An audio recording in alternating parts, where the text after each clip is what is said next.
नमस्कार, आप देख रहे हैं इंडिया वॉच और मैं हूं वागीशा आपके साथ। और अब वक्त हो चला है बिजनेस वॉच का। तो चलिए बढ़ते हैं बिजनेस खबर के साथ। भारतीय परिवारों का सोने से एक खास भावनात्मक लगाव है। पीढ़ियों से हम अपनी गाड़ी कमाई का एक बड़ा हिस्सा सोने के गहनों या बिस्किट के रूप में निवेश कर तिजोरियों के में सहेजते आए हैं। लेकिन लॉकर में बंद यह कीमती धातु देश के किसी काम का नहीं आती। अब इस निष्क्रिय पड़े सोने को अर्थव्यवस्था की मुख्य धारा में लाने की एक बड़ी तैयारी चल रही है। देश में बुलियन बैंक खोलने का एक प्रस्ताव सरकार के पास पहुंचा है। अगर यह योजना लागू होती है तो आपके घरों में रखा सोना सिर्फ एक सुरक्षित निवेश नहीं रहेगा, बल्कि यह बाजार में काम करेगा। भारत सोने की अपनी भारी घरेलू मांग को पूरा करने के लिए मुख्य रूप से विदेशी बाजारों पर निर्भर है। आंकड़े बताते हैं कि हर साल हम करीब 700 से 800 टन सोना आयात करते हैं। इस आयात पर देश का लगभग 7 लाख करोड़ रुपए खर्च होता है। यह एक बड़ी रकम है जो हमारे विदेशी मुद्रा भंडार पर गहरा असर डालती है। इस चुनौती से निपटने के लिए all India jewellers and gold Smith federation ने केंद्रीय वाणिज्य मंत्री पीयूष गोयल को एक विस्तृत प्रस्ताव सौंपा है। इसमें मांग की गई है कि सोने की मांग को दबाने के बजाय देश के भीतर ही मौजूद सोने का समझदारी से इस्तेमाल किया जाए।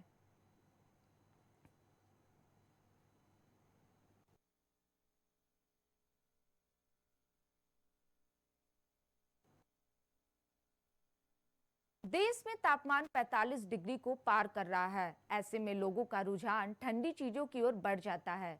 हाल के दिनों में मुकेश अंबानी के छोटे बेटे अनंत अंबानी की ओर से लॉन्च की गई वनतारा क्रीमरी आइसक्रीम की काफी चर्चा है। इस आइसक्रीम को 17 फ्लेवर में लॉन्च किया गया है। आपको जानकर हैरानी होगी कि देश में आइसक्रीम का कारोबार 30,000 करोड़ रुपए से ज्यादा बड़ा है।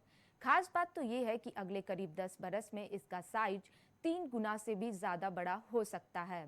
आई मार्क की रिपोर्ट के अनुसार भारत में आइसक्रीम मार्केट ने 2020 में 14,870 करोड़ रुपए से बढ़कर 2025 में 31,276 करोड़ रुपए तक पहुंचकर असाधारण वृद्धि दिखाई है, जो लगभग 16% की ऐतिहासिक CAGR की ओर संकेत करता है। यह मार्केट अपनी इस गति को बनाए रखने के लिए तैयार है और अनुमान है कि 2034 तक यह 1.19 लाख करोड़ रुपए तक पहुंच जाएगा। यह विस्तार कुछ संरचनात्मक बदलावों की ओर संकेत कर रहा है, जिनमें सरकारी योजनाओं से प्रेरित क्विक कॉमर्स प्लेटफॉर्म का तेजी से विस्तार और आइसक्रीम का एक मौसमी व्यंजन से बदलकर रोजमर्रा के आनंद का साधन बनना शामिल है।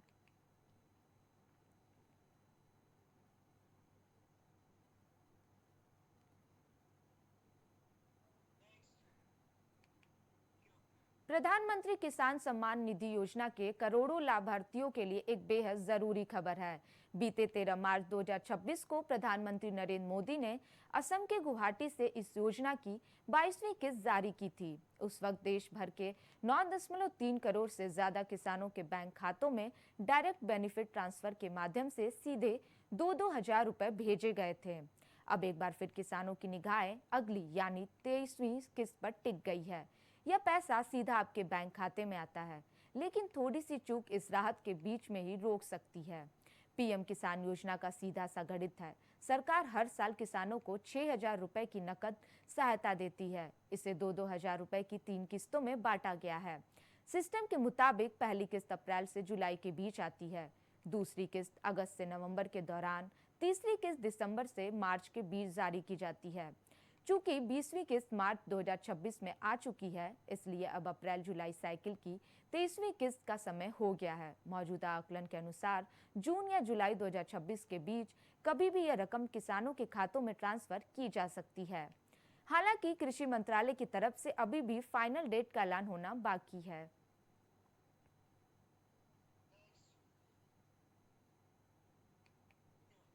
दिग्गज उद्योगपति गौतम अडानी ने अमेरिका में एक बड़ी जीत हासिल की है। अमेरिका न्याय विभाग ने उनके खिलाफ चल रहे सभी कानूनी विवादों को वापस लेने की दिशा में निर्णायक कदम उठाया है।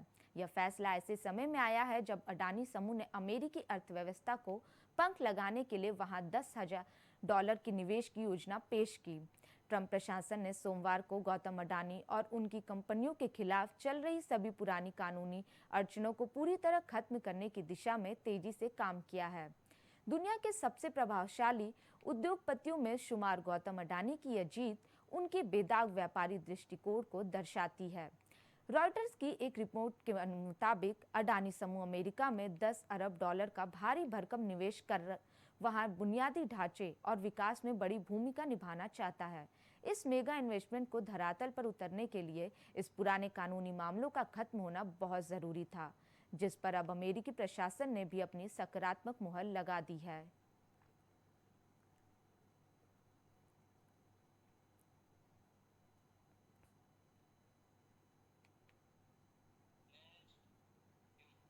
भारतीय निवेशकों के लिए सोने में निवेश हमेशा एक से भरोसेमंद विकल्प रहा है, लेकिन फिजिकल गोल्ड खरीदने, उसकी शुद्धता परखने से लेकर उसे सुरक्षित रूप रखने की चिंता कई बार निवेशकों को परेशान करती है। इस परेशानी को हमेशा के लिए दूर करने के मकसद से नेशनल स्टॉक एक्सचेंज ने एक बड़ा कदम उठाया है। शेयर बाजार में इलेक्ट्रॉनिक गोल्ड रिसीट सेगमेंट की लाइव ट्रेडिंग शुरू हो चुकी है। मतलब यह है कि अब आप शेयर बाजार के जरिए किसी भी कंपनी के स्टॉक की तरह असली सोने की खरीद बिक्री आसानी से कर सकेंगे। इससे पहले एक्सचेंज ने 16 मई को इसका मार्क ट्रेडिंग सेशन किया था, जो पूरी तरह सफल रहा। ईजीआर की ट्रेडिंग का समय सोमवार से शुक्रवार तक सुबह 9 बजे से रात 11:30 या 11:55 तय किया गया है। समय में यह मामूली बदलाव अमेरिकी डेलाइट सेविंग के हिसाब से हो सकता है। शेयरों की तरह ही इसका सेटलमेंट T+1 नियम के आधार पर होगा, यानी जिस दिन ट्रेड होगा उसके अगले कारोबारी दिन सेटलमेंट पूरा हो जाएगा। इस सिस्टम का सबसे बड़ा फायदा वन नेशन वन प्राइम के रूप में देखने को मिलेगा। देश के अलग अलग राज्यों में सोने की कीमतों में जो अंतर होता है वह एक्सचेंज आधारित पारदर्शी ट्रेडिंग से खत्म हो जाएगा।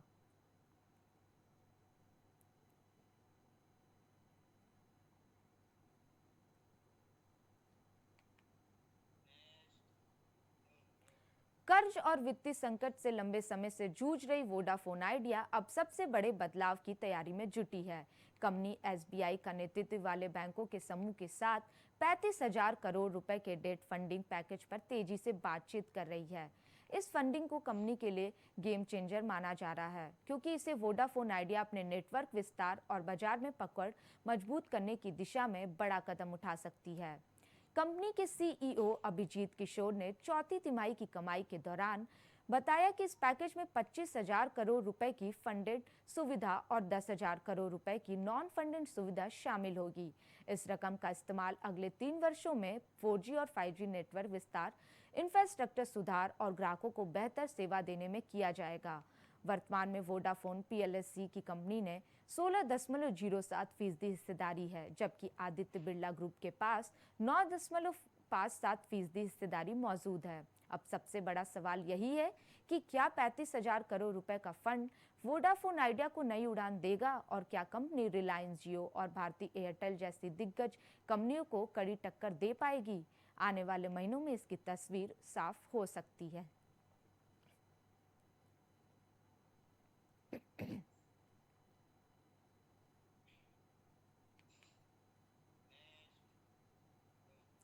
पेट्रोल डीजल के दाम में एक बार फिर से इजाफा हुआ है। पिछले 5 दिन में दूसरी बार दाम बढ़े हैं। पेट्रोल में 86 पैसे और डीजल में 83 पैसे प्रति लीटर की बढ़ोतरी हुई है।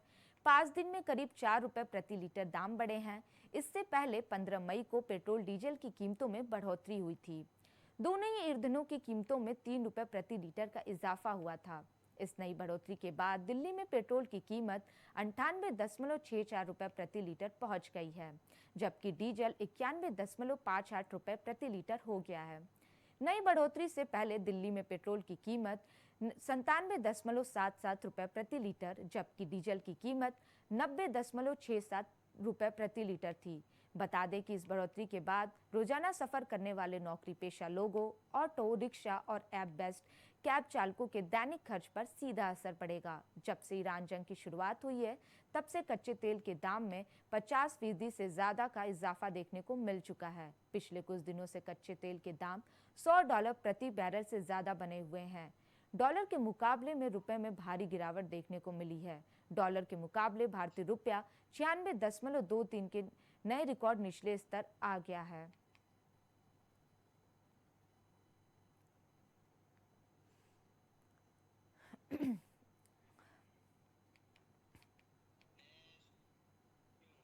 अमेरिका ने सोमवार को रूसी तेल की खरीद पर बड़ा फैसला करते हुए 30 दिन की राहत दी है। इस फैसले से कई देशों को समुद्र में फंसे रूसी तेल तक पहुंचने की सुविधा मिल सकती है। अमेरिकी वित्त मंत्रालय ने कहा है कि कदम वैश्विक ऊर्जा बाजारों को स्थिर करने और ऊर्जा असुरक्षित देशों तक तेल की आपूर्ति पहुंचाने के उद्देश्य से लिया गया है। वहीं अमेरिकी छूट पर भारत ने साफ साफ कहा है कि तेल खरीद के संबंध में दिल्ली के फैसले उसके लोगों के हितों और व्यावसायिक समझ से निर्देशित होते हैं। पेट्रोलियम और प्राकृतिक गैस मंत्रालय की विपणन और तेल रिफाइनरी की संयुक्त सचिव सुजाता शर्मा ने कहा कि भारत प्रतिबंध के दौरान भी, छूट के दौरान भी और अब भी रूस से तेल खरीद रहा है।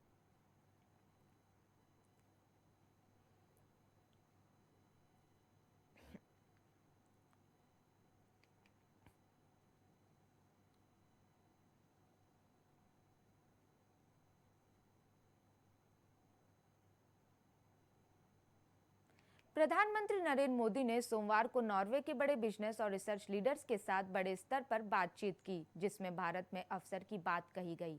इस अवसर पर पीएम मोदी ने कहा कि आज जब फूड, फ्यूल और फर्टिलाइजर सिक्योरिटी एक प्रकार से ग्लोबल चैलेंज बन गई है, भारत और नॉर्वे इनका मिलकर समाधान कर रहे हैं। आज एक ऐसा समय है जिसका सही समय का सही उपयोग का एक अवसर है। पीएम मोदी ने कहा कि अक्टूबर 2025 में हमने यूरोपियन फ्री ट्रेड एसोसिएशन के साथ trade and economic partnership agreement लागू किया। ये यूनिक और स्पेशल एग्रीमेंट हमारे बीच टैलेंट, टेक्नोलॉजी और म्यूचुअल ट्रस्ट का एग्रीमेंट है। पीएम मोदी ने कहा कि क्या हम अगले 5 सालों में इस आंकड़ों को 25% बढ़ा सकते हैं। मेरा मानना है कि यह एक हासिल करने लायक लक्ष्य है, खास करके इस सेक्टर में मौजूदा रफ्तार को देखते हुए। आज हम भारत नॉर्वे संबंधों को lab to lab, university to university और साइंटिस्ट टू साइंटिस्ट पार्टनरशिप भी बना रहे हैं।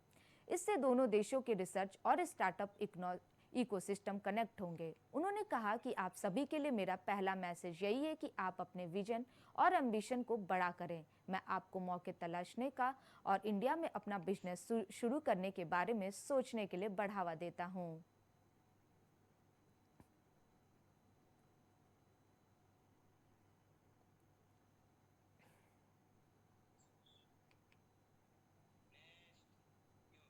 शेयर बाजार में आज कॉर्पोरेट अर्निंग्स का बड़ा दिन है, क्योंकि कई मुख्य प्रमुख कंपनियां वित्त वर्ष 2025-26 की चौथी तिमाही के नतीजे घोषित करने जा रही हैं। निवेशकों की नज़र खास पर बड़े इंडस्ट्रियल, फार्मा, एनर्जी और फाइनेंशियल सेक्टर की कंपनियों पर रहेगी। आज जिन बड़ी कंपनियों के नतीजे आने वाले हैं, उनमें कई नाम शामिल हैं। इनमें Bharat Electronics, Bharat Petroleum Corporation, Zydus Lifesciences, माइक्रेन क्राइड Pharma, BASF India, PI Industries, Zee Entertainment Enterprises, Bosch Home Comfort India, BLS International Services और SC इन्फो सिस्टम प्रमुख है। इसके अलावा कई मिड और स्मॉल कैप कंपनियां भी अपने तिमाही नतीजे जारी करेंगी। इनमें PNC Infratech, Fine Organic Industries, Prince Pipes and Fittings, Eureka Forbes, Godavari Power and Ispat, ASK Automotive, Exicom Telesystem, Dishman Corporation, एसमिस, Dhanuka Agritech, Karnataka Bank, Trident, Safari Industries India और सियाराम सिल्क मिल्स शामिल हैं।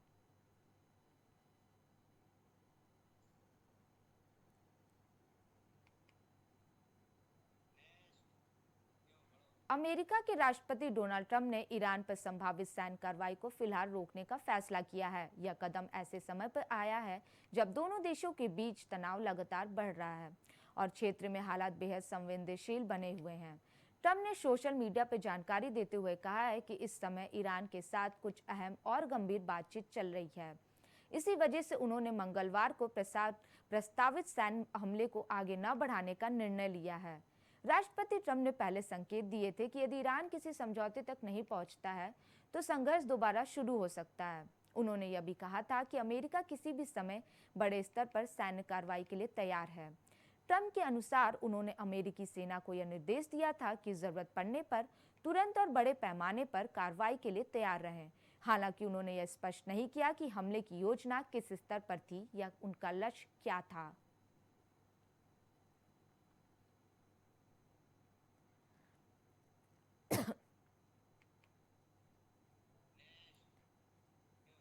देश में बिजली की बढ़ती मांग और ग्रीन एनर्जी पर बढ़ते फोकस की वजह से पावर सेक्टर फिर से चर्चा में आ गया है। गर्मी बढ़ने, इंडस्ट्री एक्टिविटी तेज होने और बिजली खपत बढ़ने से पावर कंपनियों के कारोबार में मजबूती दिख रही है।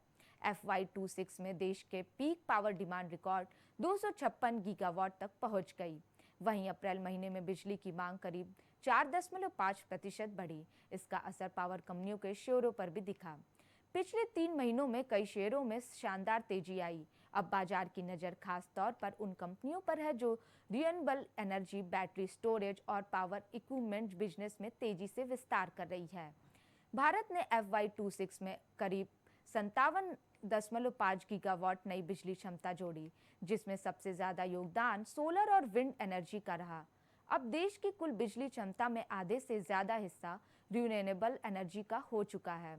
सरकार का लक्ष्य 2030 तक 500 गीगावाट रिन्यूएबल क्षमता हासिल करना है। एक्सपर्ट्स का मानना है कि आने वाले वर्षों में पावर सेक्टर की ग्रोथ मजबूत रह सकती है।